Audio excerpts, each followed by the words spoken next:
بسم الله الحمد لله. در رمضان یک چند سنت های از پیغمبر صلی الله علیه و سلم ثابت است که شخص روزدار می باید از اونها پیروی بکند. البته فضیلت سنت و پیروی کردن از سنت پیغمبر صلی الله علیه و سلم خیلی زیاد احادیث ها و آیات قرآنی آمده است.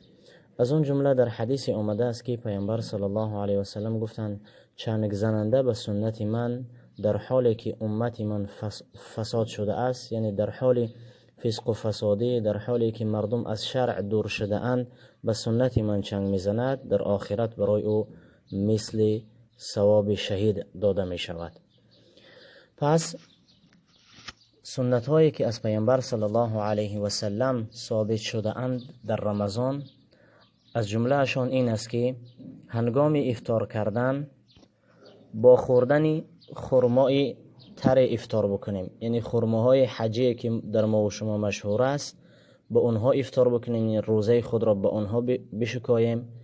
یک خرماهایی که کمی گویم آبدار هستند، تر هستند. اگر از اونها نباشد، بعضی خرماهای دیگری که کمتر بی آب هستند، یعنی قاق هستند، به اونها بشکاییم. اگر از اینها نیافتیم، پس به یک قطره یا که به یک نوشیدنی آب روزه را بشکاییم. این سنت است.